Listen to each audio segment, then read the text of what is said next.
Hi, welcome to Pictures, Noise and Words. I'm Hedgy. I'm Paz. And this is Funeratus from Brazil. From Mococa in Brazil, if I'm saying Mococa right. It's north of Sao Paulo. I know all this because I've just looked it up. Yeah, Funeratus sent us an email saying, we've got a song, have a look. So that's all it takes, really. So here we are. This is Accept the Death, and it's the title track from this album. Accept the Death came out last year.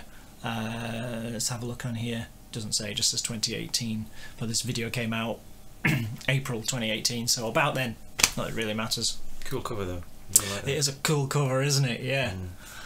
It's certainly metal. 3-piece as well. 3-piece. Yep, 3-piece, and Death been metal. around. Were you just about to say that? Sorry. Well, they say 1993. 93, but I think the first yeah. one came out in 1999. So I think That's still a while, isn't it? Where are we? 2019 is 20 years. Yeah, so been around for a while. And they're from Brazil, and we've had some really good stuff from Brazil. So Yes. that's literally all I'm going on. The fact they're from this enormous country of Brazil, that you could fit the whole of the UK in like one corner of it, kind of thing. So, but yeah, a lot of good stuff coming out of Brazil. Always happy to, well, happy to do songs from anywhere. Yeah. So yeah, so death metal band. Let's get on with it. I've lost my mouse. I found my mouse. It's there. It's there, yeah. I was like, I can't find it. It's our professionalism. That's why people have come back time after time.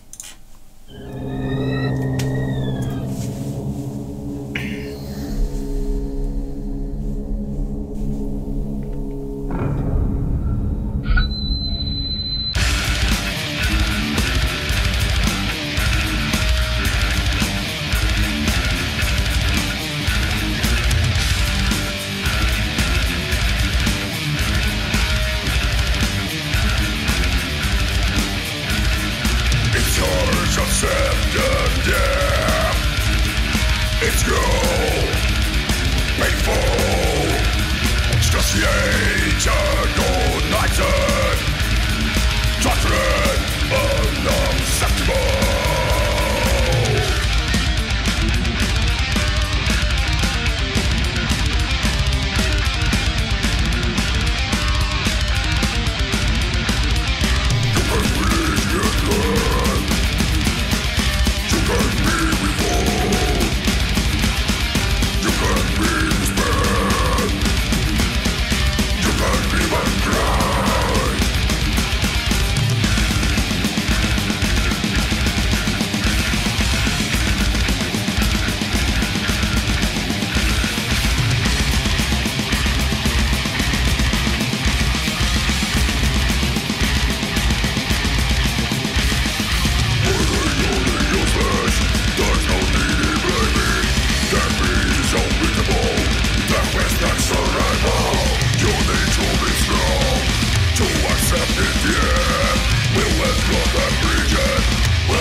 Are we going to have a similar conversation about drummers as we did to the with the One Arm Away?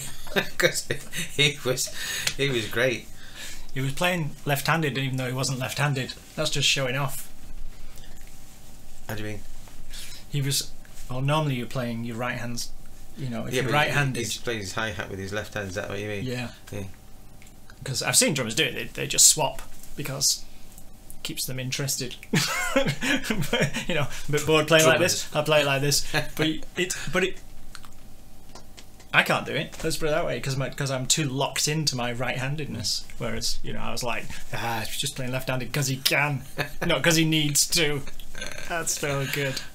You know what I like? I don't like the throwing up in a bucket kind of death metal vocals, and he didn't have that. He had the Mikael Ackerfeld death sound, where it's above the throwing up in a bucket sound, and it's in the spot where I like it.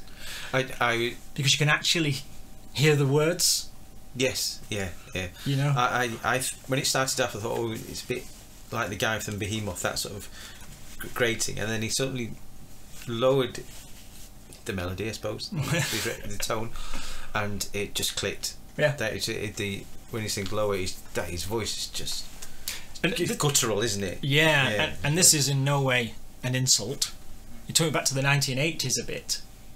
It had that raw 80s. Totally agree. Can't quite say exactly what it was, but something about it. You know, the production was.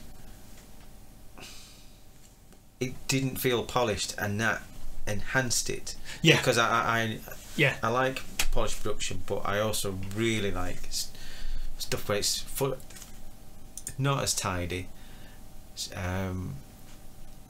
Not sure what I'm trying to say here without sounding. It's just got I know what you mean. So much energy to it, and so much life into it, which something that's over polished can just take out all the life. I've said that exact thing in the past, where certain kinds of music or certain songs even require you not to polish it up and make it so you can hear every note, because that rumble, the underlying rumble or the distortion that is overriding something else kind of is what it is what gives it its character. And if you tidy it all up, you can suck the life out of it, basically. I mean, my go-to example of that is seeing Muse live. It was like listening to the CD. It was so cleaned up that you just went, I might as well have stayed at home and listened to the CD.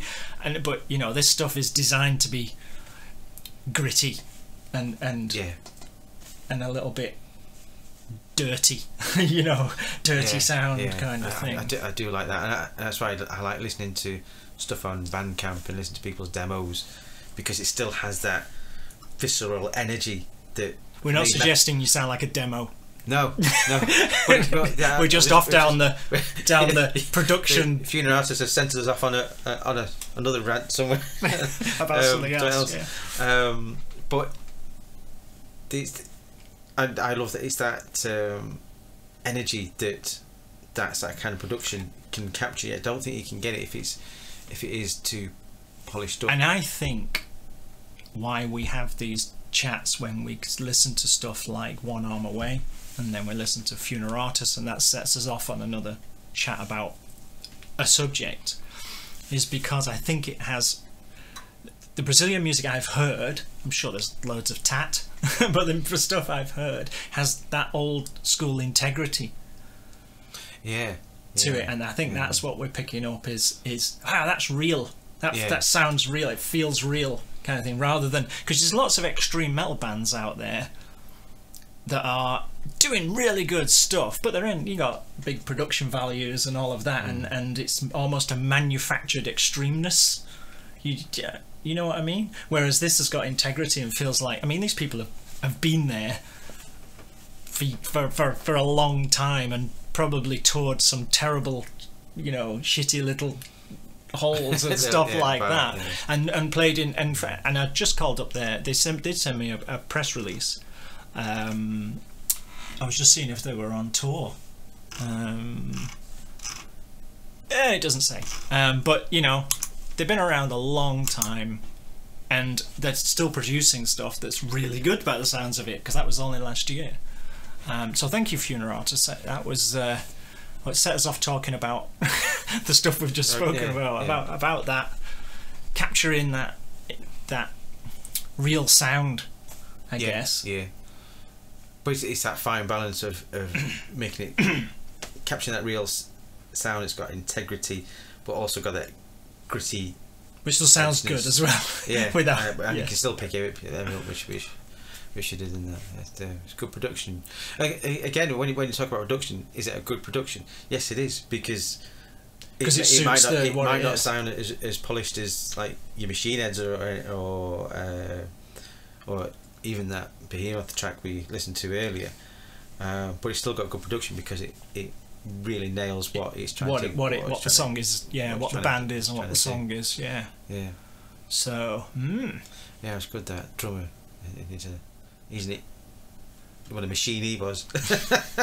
I mean, and that for me, the song lifted when it all went nuts a little bit, and the drum. Well, actually, yes, something else I was thinking as was going on. They can almost add the word prog into there, because it changed a lot more than I expected it to. Yeah. You know, usually that's death metal, though, isn't it? Do you think? It's kind of it has that staple going all the way through. It had more changes. It had more changes and was more interesting than I expected it to be. It was this isn't. I'm trying not to sound like I'm saying like I thought it was going to be rubbish or anything like that. Not in the slightest did I think that. But then my expectations were, I got more than I expected, I think is what I'm saying, because it did have more changes and more than I expected. Let's put it that way. I thought, it's good stuff. It's good stuff. Yeah, totally enjoyed that. Yeah. So thanks very much for sending us your video. I hope you liked our video. If not, it was his fault. Yeah. So you'll never get us. We're up in space. So yeah, Brazil cracks it again. There must be some terrible bands in Brazil, but we're just not finding them. No. So yeah. Let us know what you think, as always, everyone. See you soon. See you now. Bye bye.